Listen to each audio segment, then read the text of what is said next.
Assalamualaikum dan selamat sejahtera. Saya ucapkan kepada Dr. Ismail bin Omar. Perkenalkan, nama saya Nur Afika binti Abu Bakar. Nombor matrik AP190135. Baiklah. Hari ini saya akan present tentang lambakan harta tanah semasa pandemik COVID-19. Sebelum itu, kita ke pengenalan dahulu. Inovasi adalah kaedah mencari jalan untuk menghasilkan produk baru, produk dan perkhidmatan yang lebih baik. Ini bermakna setiap orang perlu bersaing untuk menghasilkan idea kreatif bagi memanfaatkan perkara yang telah dilakukan secara bersama. Kreativiti pula adalah sebagai proses pemikiran yang mendorong dalam idea baru, juga sebagai penemuan baru di mana ia menuju ke arah yang lebih realistik. Dalam konteks ini, kreativiti boleh ditaksirkan sebagai kombinasi di antara idea baru dan idea lama untuk menghasilkan sesuatu yang baru yang memberi kelebihan ataupun memberi manfaat kepada semua orang. Baiklah, pada masa kini, dunia telah dikejutkan dengan datangnya penyakit COVID-19. Pandemik COVID-19 merupakan penyakit berjangkit yang mula menyerang warga dunia pada akhir tahun 2019 yang bermula di China. Virus ini telah tertular di Malaysia pada akhir bulan Januari 2020 apabila pelancong dari China yang tiba di Johor melalui Singapura dikesan positif virus berkenaan pada 25 Januari 2020. Selain itu, kes ini meningkat di Malaysia disebabkan berlakunya kluster tabligh di Petaling Jaya. Baiklah, apabila berlakunya gelombang pertama COVID-19 di Malaysia, kerajaan telah menjalankan Perintah Kawalan Pergerakan PKP di seluruh negara. Hal ini telah menyebabkan rakyat tidak dapat menjalankan kehidupan harian di mana mereka tidak dapat bekerja dan melakukan aktiviti perniagaan dan lain-lain aktiviti yang akan menjejaskan ekonomi mereka. Dan ini juga turut dirasai oleh sektor perindustrian, sektor perumahan, sektor pembinaan dan lain-lain sektor. Sektor perumahan mengalami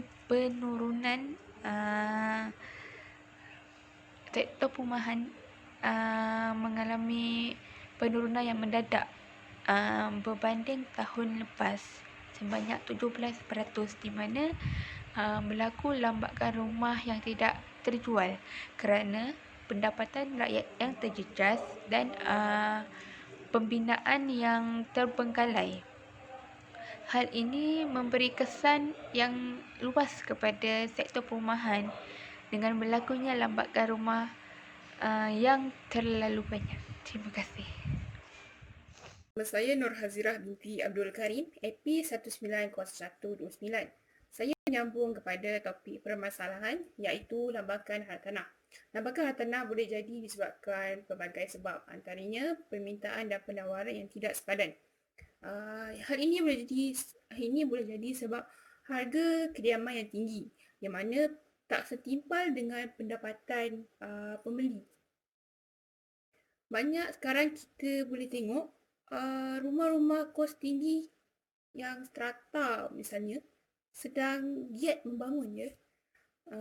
Lebih-lebih lagi kita boleh tengok dekat kawasan bandar. Bila banyaknya rumah-rumah kos tinggi, tidak semua rakyat mampu untuk mendapatkannya. Terutamanya lagi rakyat yang daripada golongan berpendapatan rendah. Lebih-lebih lagi ada pemaju yang menyasarkan pembeli asing.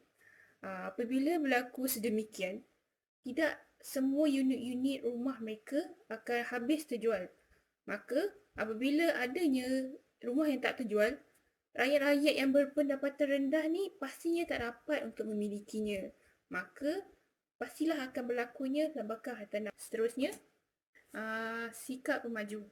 Sikap pemaju yang tidak, setengah pemaju yang tidak mengambil berat tentang kajian kemungkinan ataupun kajian pasaran. Semua pemaju sepatutnya melakukan kajian tentang keadaan pasaran, permintaan dan penawaran. Apakah projek pembinaan, apakah jenis pembangunan perumahan yang sepatutnya mereka mereka bangunkan yang memenuhi permintaan semasa lah. Maka bila sesetengah kawasan itu perlukan rumah mampu bilik tetapi mereka membina rumah yang kos tinggi misalnya yang tidak sepadan dengan permintaan di kawasan tersebut, maka pastinya berlaku juga lambakan. Seterusnya, kebimbangan pengguna. Pada waktu pandemik sekarang ni terutamanya, pastinya pengguna ataupun bakal pembeli tidak mempunyai keadaan kewangan yang stabil. Jadi mereka akan mengambil langkah berjaga-jaga ataupun tunggu waktu yang sesuai dulu untuk membeli perumahan. Sekarang kita tahu banyak yang hilang pekerjaan. Pastinya menggugat kestabilan ekonomi diri masing-masing. Disebabkan kebimbangan pengguna itu juga yang menyebabkan rumah-rumah yang sekarang ni harganya mungkin dikira sangat berpatutan tetapi tidak dapat ataupun tidak mampu untuk mendapatkan rumah tersebut. Ada juga setengah daripada pengguna yang menjual rumah mereka ataupun aset-aset hartanah mereka daripada membeli hartanah. Ini juga menunjukkan penurunan permintaan rumah-rumah di Malaysia. Permasalahan yang berlaku semasa COVID-19 ialah bebanan hutang yang banyak menyebabkan mereka terpaksa jual rumah mereka kerana untuk menampung keperluan asas dan keperluan kesihatan. Diorang menjual rumah diorang yang sedia ada, diorang beli rumah yang lebih kecil untuk diorang gunakan duit tu untuk beli keperluan. Kedua, syarikat gunung tikar memaksa mereka menjual rumah, kedai dan perniagaan yang dimiliki. Menyebabkan mereka nak beli rumah ni susah. Sebab apa? Sebab diorang tak ada aset yang kukuh untuk diorang beli rumah. Ketiga, masyarakat lebih memilih untuk menyewa rumah sedia ada daripada memiliki rumah sendiri. Sebab bila memiliki rumah sendiri ni banyak proses dia, kena ada duit untuk bayar duit muka rumah tersebut dan memerlukan masa yang lama. So memilih untuk ada rumah sewa menyebabkan lambakan rumah lebih serius. Keempat, kenaikan pengangguran akibat dibuang kerja semasa COVID memberi impak terhadap lambakan hartanah. So bila majikan tak mampu nak bayar pekerja apabila semasa pandemik, memberi kesan juga selepas COVID-19.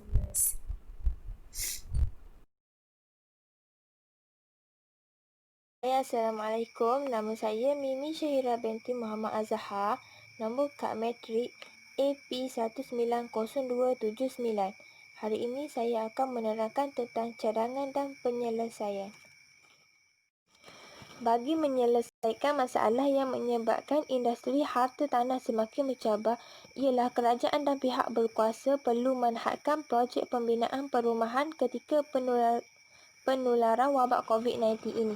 Hal ini dikatakan sedemikian kerana pembinaan perumahan yang berterusan akan menyebabkan berlakunya lambakan rumah di pasaran.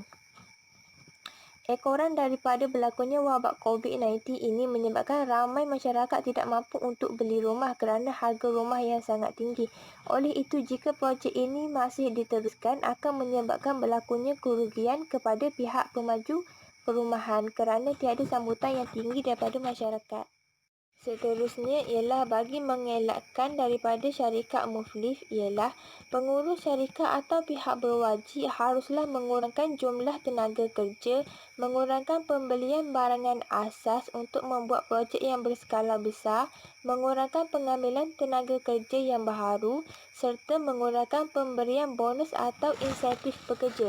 Hal ini dikatakan sedemikian dengan pengurangan jumlah tenaga kerja di pejabat maupun di tapak pembinaan dapat membantu syarikat dari segi mengawal kewangan untuk membayar gaji pekerja. Seterusnya ialah bagi mengurangkan kenaikan kos harta tanah yang disebabkan oleh pemaju ingin mengurangkan kerugian yang dialami semasa krisis ekonomi ialah kerajaan perlu mengetatkan penguatkuasaan undang-undang bagi mereka yang sengaja meningkatkan harga harta tanah yang tidak masuk akal. Peletakan harga yang tinggi akan menyebabkan ramai masyarakat tidak mampu untuk membayar bagi mendapatkan tanah tersebut. Oleh itu, mereka akan mengambil jalan mudah menyewa rumah orang lain berbanding membuat rumah sendiri.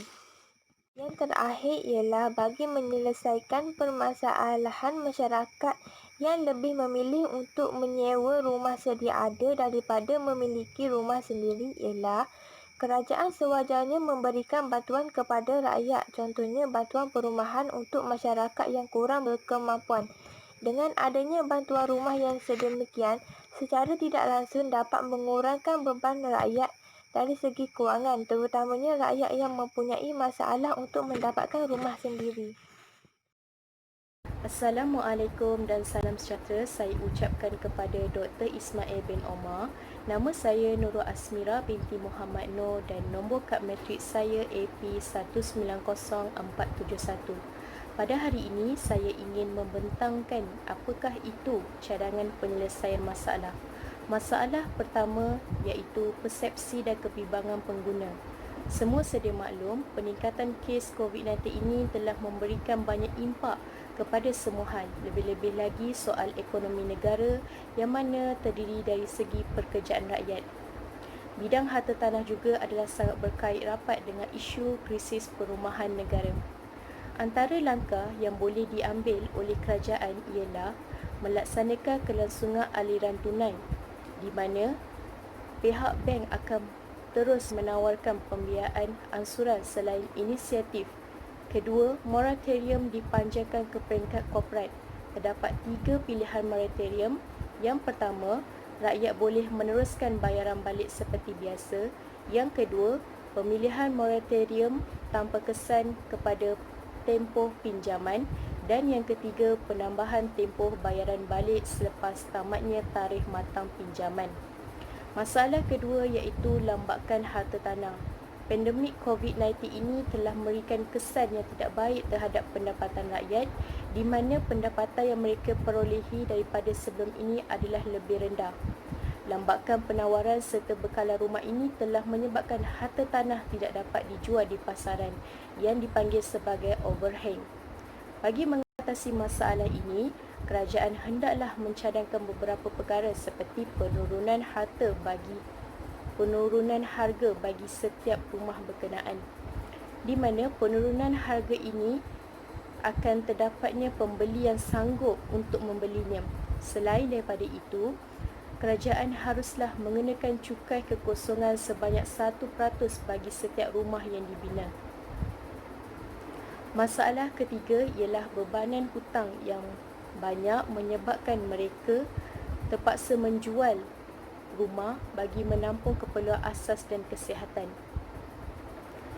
Daripada sudut kesihatan, penyediaan keperluan asas, rakyat tidak haruslah bimbang serta cemas sehingga menyebabkan mereka terpaksa menjual rumah mereka sendiri. Hal ini demikian kerana pihak Prudential BSN Takaful menawarkan pakej perlindungan khas COVID-19 secara percuma kepada semua pengguna yang berdaftar Plus by Prudential. Bantuan kewangan ini boleh didapati anggaran sebanyak RM2,000 apabila dirawat di hospital dan manfaat sekiranya berlaku kematian adalah sebanyak RM20,000. Dan masalah terakhir ialah kenaikan pengangguran di mana mereka dibuang kerja selepas COVID-19 ini. Menurut Jabatan Perangkaan DOSM, kadar pengangguran di negara telah menunjukkan peningkatan yang tinggi dalam lingkungan 3.5% hingga 5.5%. Namun begitu, kerajaan telah mengambil langkah dengan membuka semula ekonomi selepas tamatnya tempoh kawalan pergerakan PKP. Dengan cara ini, kadar pengangguran dapat dikawal dan pendapatan rakyat serta kuasa beli rakyat akan meningkat. Sekian daripada saya. Terima kasih. Akhir sekali, saya teruskan dengan kesimpulan keseluruhan penulisan kami, iaitu di mana Berdasarkan keseluruhan daripada penulisan yang telah kami buat, dapat disimpulkan bahawa lambakan harta tanah ini banyak memberi impak terhadap ekonomi negara, malahan rakyat juga terkesan akibat pandemik COVID-19 ini.